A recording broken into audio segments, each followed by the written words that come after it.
नमस्कार साथियों, संघर्ष आईएएस हिंदी के इस ऑनलाइन प्लेटफॉर्म पर मैं प्रकाश चौरसिया आप सभी का स्वागत करता हूं। पिछली 3 क्लासों में हम संविधान के बारे में बहुत कुछ पढ़ चुके हैं। हमने पढ़ा है कि संविधान क्या है, संविधानवाद क्या है और संवैधानिक कानून क्या है, सांविधिक कानून क्या है, पृथक्करण के सिद्धांत क्या है, उन सभी पर हमने विस्तार से चर्चा की। आज हम जिस पर चर्चा करने वाले हैं वह है जो फर्स्ट चैप्टर एम लक्ष्मीकांत का जो चालू हो रहा है उस पर हम चर्चा करेंगे। 1773 का रेगुलेटिंग एक्ट। इस रेगुलेटिंग एक्ट को जानने से पहले हम थोड़ा सा बैकग्राउंड में जाने की कोशिश करते हैं। थोड़ा सा इतिहास को समझना अति आवश्यक है। देखिए, किसी भी चीज़ को समझने से पहले उसका इतिहास जानना बहुत ज़्यादा जरूरी होता है। इसको हम एक कहानी के रूप में ले लेते हैं। देखिए, सन 1600 ईस्वी में ब्रिटिशर्स ने महारानी एलिजाबेथ से परमिशन ली कि हम भारत देश में जाकर व्यापार करना चाहते हैं एक कंपनी के रूप में। महारानी एलिजाबेथ ने उन लोगों को परमिशन दी कि आप ठीक है जाइए, आप वहाँ पे व्यापार प्रारंभ कीजिए। वह लोग भारत आते हैं।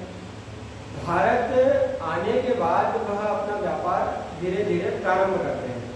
व्यापार जब वह धीरे धीरे प्रारंभ करते हैं तो वह व्यापार के साथ साथ अपनी सेना बढ़ाने लगते हैं। थोड़ा थोड़ा अपने में मॉडिफाई करने लगते हैं। मॉडिफाई कहने का मतलब यह है कि वह धीरे धीरे अपना आर्थिक जो उनका मकसद था व्यापार करना वह तो वह कर ही रहे थे, लेकिन आर्थिक के साथ साथ वह थोड़े अंदर ही अंदर राजनीतिक रूप में भी मजबूत होने लगे थे। इसके बाद क्या था कि जब वह धीरे धीरे आर्थिक के साथ साथ राजनीतिक रूप में भी मजबूत होने लगे तो सन 1765 में उन्होंने एक बक्सर का युद्ध किया। बक्सर का युद्ध बहुत भयानक युद्ध था। 1765 का बक्सर का युद्ध आज भी इतिहास में जाना जाता है। उस बक्सर के युद्ध में जो ब्रिटिश कंपनी थी उसने मुगल सेना के साथ, मुगल के साथ साथ उसमें बंगाल के नवाब थे, बंगाल के नवाब के साथ साथ उसमें अवध के नवाब थे। तो एक काफ़ी भारी भरकम सेना के साथ ब्रिटिश कंपनी ने बक्सर का युद्ध किया और उस बक्सर के युद्ध को करने के साथ साथ जीता। जीतने के साथ साथ क्या हुआ कि जब वह उस बक्सर के युद्ध को जीत गए तो बंगाल का जो दीवानी अधिकार थे वह दीवानी अधिकार क्या हुआ, ब्रिटिश कंपनी जो थी कंपनी ने ले ली और जो दीवानी अधिकार के साथ साथ जो बाकी अधिकार थे वह क्या किए, बंगाल के नवाब को दे दिए। अब इस बक्सर के युद्ध के बाद होता क्या है कि हालांकि वह जो बाकी अधिकार बंगाल के नवाब को इन लोगों ने दिए थे वह भी नाम मात्र के अधिकार थे। बंगाल का नवाब ब्रिटिश कंपनी के इन लोगों की एक कठपुतली मात्र बन के रह गया था, है ना। मतलब कठपुतली के रूप में आप समझ सकते हो कि वह केवल इनके व्यापार को या इनके व्यापार में मदद भी कर रहा था। क्यों? क्योंकि ये लोग क्या करते थे कि ये लोग वहाँ के जो अच्छे समृद्ध व्यापारी जो वर्ग था, या कहा जा सकता है कि जो अच्छे वरिष्ठ लोग थे, जो पैसे वाले थे, उनसे क्या करते थे, रिश्वत लेते थे और उन्हें अधिकार दे दिया करते थे। तो एक वहाँ से इनकी अर्निंग होती थी और दूसरा क्या था कि ये ब्रिटिश में ये जो पैसा भेजते थे महारानी एलिजाबेथ को। हालांकि 1765 आते आते वहाँ पे ब्राउन का शासन जो है वो नाम मात्र का शासन होने लगा था। तो 1765 तक क्या है, इन्होंने बहुत सारा पैसा ब्रिटिश में भेजा। ब्रिटिश में भेजने के साथ साथ क्या हुआ कि इन्होंने यहाँ पर भी बहुत करप्शन किया। लेकिन इसके बावजूद भी क्या था कि कंपनी जो थी वह ये जब भी थे तो ये ब्रिटिश शासन से क्या करते थे, लोन मांगने लगते थे कि कंपनी की खस्ता हालत है, कंपनी चल नहीं पा रही है।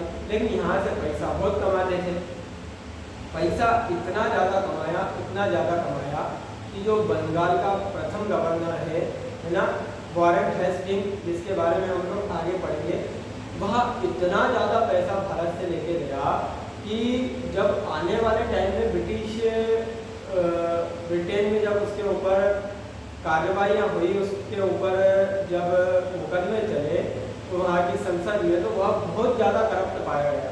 बहुत ज़्यादा पैसा भारत से वह वॉरेन हेस्टिंग लेकर के गया। पैसा यहाँ से भारत से बहुत ज़्यादा जा रहा था, बहुत ज़्यादा सोना जा रहा था, यहाँ से वे व्यापार करके जा रहे थे, लेकिन फिर भी कंपनी की खस्ता हालत चल रही थी, है ना। जानने समझने का मतलब ये है कि जब 1765 का बक्सर का युद्ध हुआ, आए तो व्यापार करने थे, लेकिन व्यापार के साथ साथ इन्होंने क्या किया, अपना राजनीतिक रूप भी धीरे धीरे बढ़ाया। बक्सर का युद्ध जीत गए, बंगाल के दिवाली अधिकार इन लोगों ने ले लिए। इसके बाद धीरे धीरे ये लोग क्या है आगे बढ़ते चले गए। अब जब 1769 और 70 का टाइम आता है तो 1769-70 में क्या होता है कि बंगाल में एक अकाल आता है। अकाल इतना भयानक होता है कि इसमें लाखों लोगों की मृत्यु हो जाती है। जब लाखों लोगों की मृत्यु होती है तो लाखों लोगों की मृत्यु के साथ साथ क्या होता है कि ये जो ब्रिटिशर्स की कंपनी है, ये क्या है 3 गुने तरीके से उन लोगों से लगान वसूलना चालू करती है। एक तो बेचारे पहले ही उस अकाल की वजह से मरे जा रहे थे और लगान 3 गुना वसूला जा रहा था। जो 2 रुपये का चावल था वह 6 रुपये 8 रुपये में मिलने लगा था। ऊपर से करप्शन इतना ज़्यादा बढ़ गया था कि जो धनी वर्ग था उन लोगों से पैसा लेते थे, रिश्वत लेते थे, उनको अधिकार दे दिया करते थे, है ना। तो कहीं ना कहीं लोगों में जुल्म बढ़ता जा रहा था। ब्रिटिश कंपनी का जुल्म के साथ साथ क्या हो रहा था, पैसा कमा रहे थे, पैसा ले जा रहे थे, लेकिन उस पैसे को ले जाने के साथ साथ उसके बाद भी यहाँ पे भारत में जब ये लोग ब्रिटेन में बोलते थे तो ये बोलते थे कि कंपनी की खस्ता हालत चल रही है। अब इसमें होता क्या है कि जब यह धीरे धीरे धीरे धीरे आगे बढ़ते हैं 1773 तक क्या होता है कि जो लॉर्ड क्लॉथ है वह उस समय में क्या है ब्रिटिश प्रधानमंत्री होते हैं, है ना। लेकिन लॉर्ड क्लास से पहले हम लॉर्ड क्लाइव की बात कर लेते हैं, है ना। लॉर्ड क्लाइव क्या है, लॉर्ड क्लाइव जो है वह द्वेष शासन लेकर के आया। द्वेष शासन किस प्रकार का कि व्यापारिक शासन चल ही रहा था, व्यापारिक के साथ साथ इन्होंने क्या किया, राजनीतिक शासन भी चालू किया, जैसे मैंने आपको अभी थोड़ी देर पहले समझाया। तो लॉर्ड क्लाइव को द्वेष शासन का जनक कहा जाता है बंगाल में, है ना, कि उसने वह द्वेष शासन लेकर के आया। उसके बाद जो लॉर्ड क्लार्क थे उन्होंने क्या किया, वह ब्रिटिश पीएम थे। जब वह ब्रिटिश पीएम थे तो उन्होंने 2 समितियां गठित की कि यार इतना ज़्यादा पैसा भारत में है, जो भी आ रहा है पैसा लेकर के आ रहा है, लेकिन फिर भी कंपनी के लिए लोग लोन मांग रहे हैं। 1771 का टाइम था। 1771 में कंपनी ने ब्रिटेन की सरकार से, ब्रिटिश सरकार से 1 लाख पाउंड का लोन मांगा। तो इतना ज़्यादा लोन जब मांगा तो वहाँ के जो तत्कालीन प्रधानमंत्री थे लॉर्ड क्लॉथ, उन्होंने सोचा कि यार इतना ज़्यादा पैसा है, इतना पैसा आ रहा है, लेकिन इसके बावजूद भी हमसे पैसा मांग रहे हैं।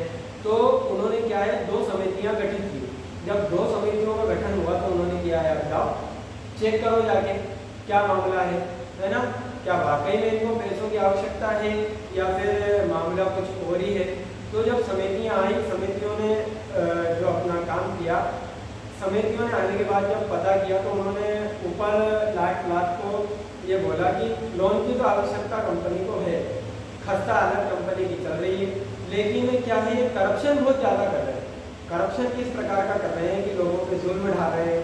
जुल्म ढाने के साथ साथ क्या है कि पैसा वसूल रहे हैं, पैसा कमा रहे हैं, पैसा रख रहे हैं, लेकिन क्या है ऊपर तक पैसा पहुँच नहीं पा रहा है।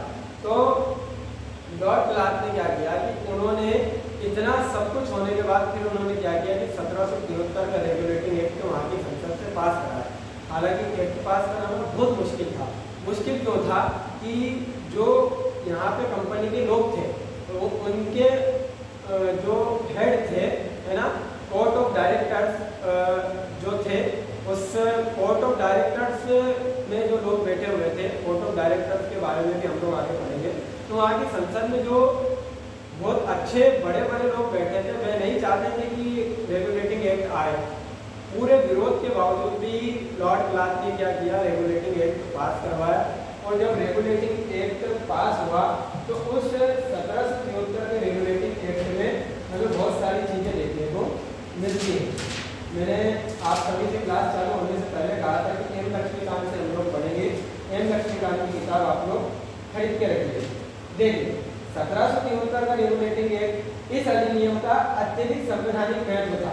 मतलब ये पहला एक्ट था कि जिसका संवैधानिक महत्व था। कंपनी के रूल में भी और भारत के लिए भी, बंगाल के लिए भी संवैधानिक महत्व था, है ना। भारत में ईस्ट इंडिया कंपनियों के कार्यों को नियमित और नियंत्रित करने की दिशा में ब्रिटिश सरकार उठाया गया पहला कदम था। यानी कि जो कंपनी थी, कंपनी के कार्यों को नियमित करना और नियंत्रित करना, नियमित करना और नियंत्रित करना, इसी मकसद से यह रेगुलेटिंग एक्ट